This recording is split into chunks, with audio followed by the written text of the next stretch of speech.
A 2-year-old boy pointed to a birthmark on his head and said something his parents had no way to explain. He said, "This is where they hit me."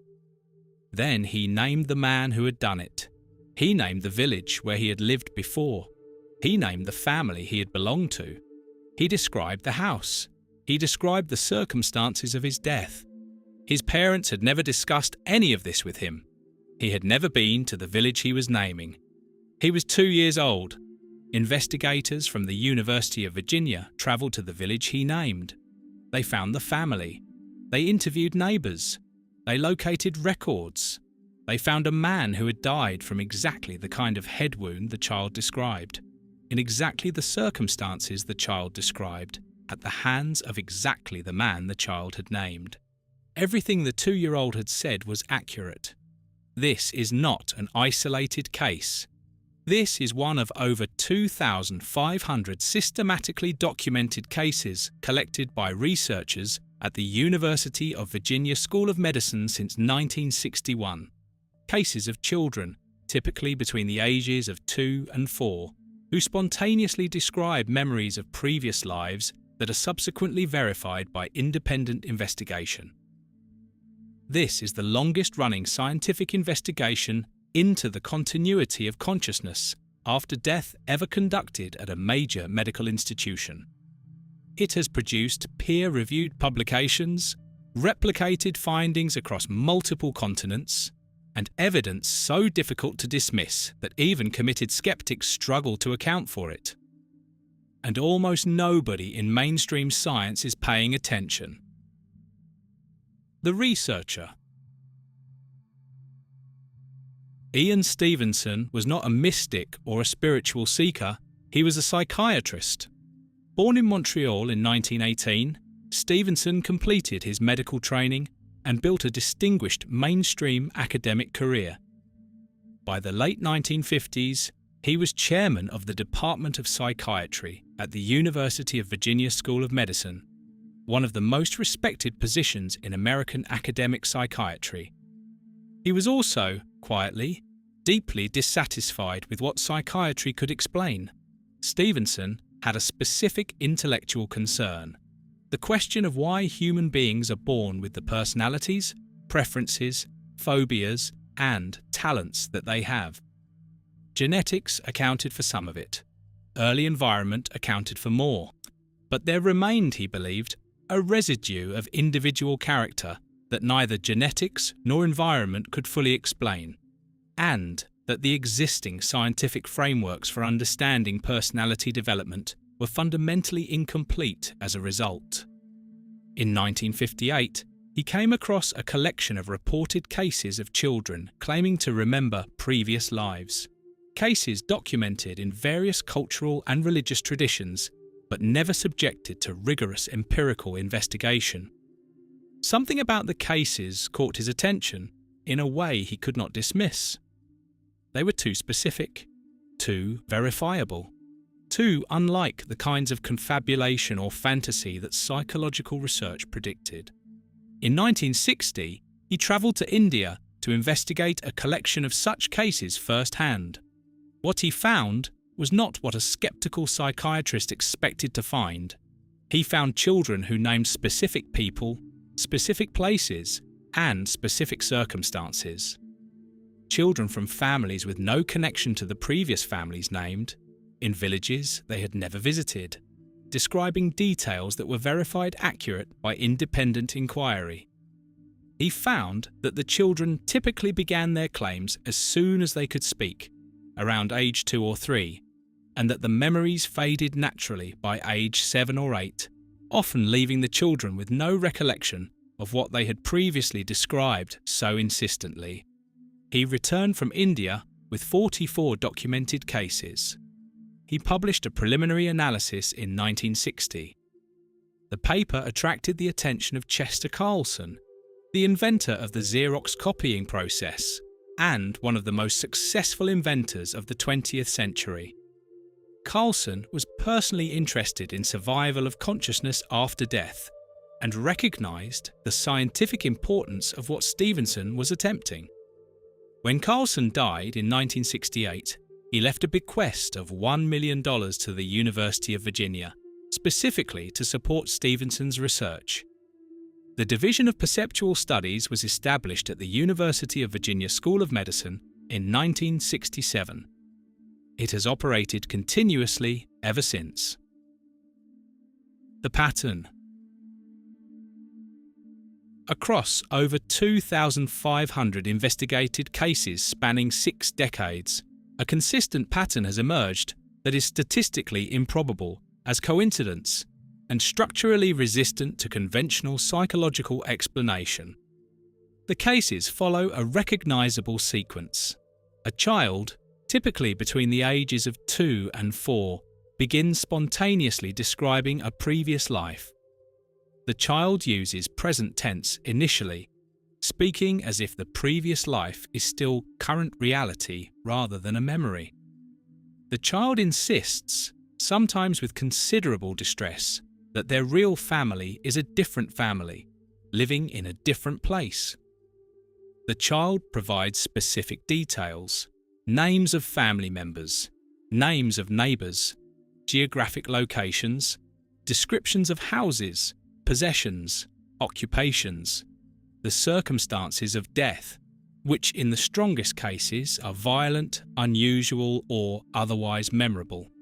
Investigators then attempt to identify the previous personality described, the person whose life the child appears to be remembering. In 1,567 of the 2,500 plus cases in the University of Virginia database, the previous personality has been successfully identified. In another 150 cases, the identification is tentative but probable. The remaining cases either remain unresolved or involve too many gaps for confident identification. In the strongest identified cases, the child's statements are checked against independently verifiable facts about the previous personality, facts that the child and the child's family had no normal means of knowing. Stevenson and his colleagues developed rigorous protocols for this verification process. They specifically looked for information that the child had stated before contact with the previous family was made, to eliminate the possibility that the child learned details from that contact. Several features of the cases are particularly difficult to explain through conventional channels. The specificity of detail goes well beyond what contamination or suggestion can account for. A child who names a specific neighbour of the previous personality describes a specific argument that occurred between that neighbour and the previous family, and correctly identifies the location of a hidden object in the previous family's home, details unknown to anyone outside that family, is providing information that cannot be attributed to overheard conversation or parental suggestion. The cases show no significant correlation with the religious beliefs of the families involved. The pattern appears in Hindu, Muslim, Christian, Buddhist, and secular families, and in cultures where reincarnation is not a culturally accepted concept, as well as in cultures where it is. Stevenson specifically noted this cross-cultural consistency as evidence against the hypothesis that the cases reflected cultural expectations rather than genuine experience. The geographic distribution is worldwide. The strongest early cases came from Asia, India, Sri Lanka, Lebanon, Turkey, Burma, but subsequent investigation found comparable cases in Europe, North America, Africa, and South America. Dr. Jim Tucker, who has led the division since Stevenson's death in 2007, has focused specifically on American cases, deliberately chosen because reincarnation is not part of mainstream American cultural belief, making suggestion and expectation a less plausible explanation. The birthmark evidence. The most physically compelling evidence in the University of Virginia research is also the most unusual, the birthmark and birth defect cases. In approximately 30% of the cases in the database, The child who claims past life memories has a birthmark or birth defect that corresponds to a wound on the body of the previous personality. Typically, the wound that caused the previous personality's death. Stevenson recognized early in his research that this category of evidence was potentially the most significant, because unlike verbal reports, which depend on memory and testimony, physical marks on a body are objective and measurable. They exist independently of what anyone says about them. His methodology in these cases was precise. He obtained post-mortem reports for the deceased previous personality wherever available, official medical or legal documentation of the cause and location of fatal wounds. He then compared these records with the birthmarks on the child's body. The correspondence in the strongest cases was specific enough to be striking, not simply a birthmark in the general region of a wound, but a birthmark whose shape, size, and precise anatomical location matched the documented entry wound of a bullet, or the exit wound, or the shape of a specific blade injury, as recorded in independent post-mortem documentation produced before the child was born. Stevenson published a 2-volume study of these cases in 1997. The work ran to over 2,000 pages and documented 225 cases in which birthmarks or birth defects matched wounds on the previous personality with sufficient specificity to be compelling. It remains the most detailed physical evidence ever compiled in support of consciousness continuity after death. The conventional explanation for birthmarks, random variations in skin pigmentation and tissue development during fetal growth, offers no mechanism by which a specific wound on a deceased person's body could produce a corresponding birthmark on an unrelated child born years later. Stevenson was careful not to claim his evidence proved reincarnation in any metaphysical sense. What he claimed was that the evidence was real, that it was documented, and that no existing scientific framework could account for it. He consistently described his work as exploratory rather than conclusive, an attempt to establish that the phenomenon deserved serious scientific investigation rather than a final proof of any specific theory. 3 specific cases. The James Leininger case is among the most thoroughly documented American cases in the University of Virginia database, and it is the one that most clearly demonstrates the kind of evidence the research produces. James was born in Louisiana in 1998. Before the age of 2, he began having severe nightmares, screaming, thrashing, describing in terrifying detail a small airplane crashing and burning. He began to describe, in increasing detail, memories of being a pilot. He named his aircraft a Corsair. He named the ship he flew from, the Natoma Bay. He named a fellow pilot, Jack Larson. James Leininger's father, Bruce, was an evangelical Christian who initially found his son's claims deeply uncomfortable. He began investigating, not to confirm the claims, but to find a conventional explanation for them. What he found instead was that every specific detail his son had provided was historically accurate. The USS Natoma Bay was a real aircraft carrier that served in the Pacific in World War II. Jack Larson was a real pilot who served on it. A pilot named James Houston had been killed flying a Corsair from the Natoma Bay, hit in the engine by Japanese fire, his plane going straight down into the water, exactly as young James had described in his nightmares. The Leininger family eventually made contact with surviving veterans of the Natoma Bay's crew and with James Houston's sister. The details the child had provided, including information about fellow crew members that the family had no way to have accessed, were confirmed accurate. A second case, from Dr. Tucker's American research, involved a child in Oklahoma who, at age 4, told his mother he used to be someone else. He described being in Hollywood. He described working in movies. He described specific details of a life, including a street name in Los Angeles. His mother had no interest in reincarnation and found the claims disturbing. Tucker eventually helped identify the previous personality from an old movie still, a background actor from the 1930s whose life matched the child's descriptions in verifiable detail. A third category of case, documented across many countries, involves children who not only describe previous lives, but demonstrate skills or knowledge that they have had no opportunity to learn in their current life. Children who speak words or phrases in languages they have never been exposed to.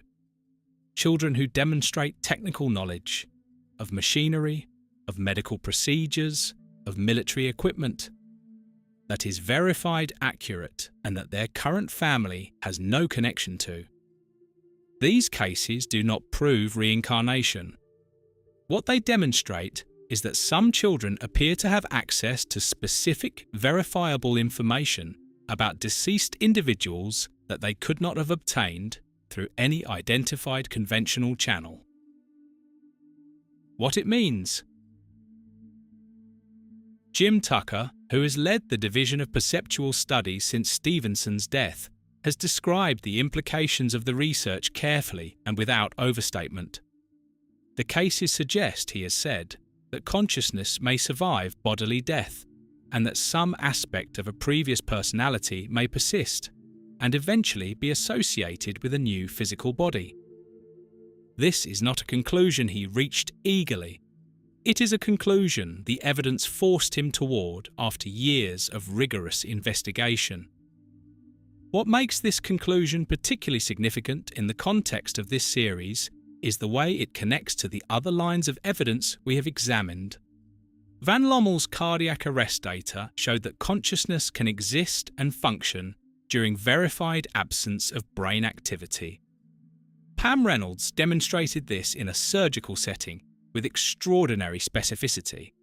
Project Stargate demonstrated that consciousness can perceive beyond the physical senses. Monroe and Grinberg both demonstrated that consciousness can operate at a distance from the body. All of these lines of evidence describe the same underlying capacity, consciousness existing or functioning in a state that the materialist model of the brain says is not possible. The University of Virginia cases add a further dimension. Consciousness not merely surviving temporarily in a near-death state, but apparently persisting across the complete biological death of one body and the birth of another, carrying specific memories, personality characteristics, and, in some cases, physical marks from one life into the next. The mainstream scientific response to this body of evidence has been, for the most part, silence. Not refutation, silence. The cases have not been systematically debunked. The methodology has not been demonstrated to be fatally flawed. The evidence has simply been treated as outside the domain that mainstream science considers worth engaging with. This itself is a significant fact.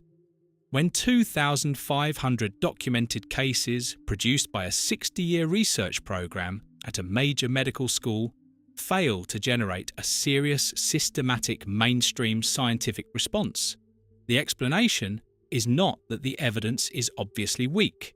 The explanation is that the implications are too uncomfortable for the dominant scientific paradigm to absorb.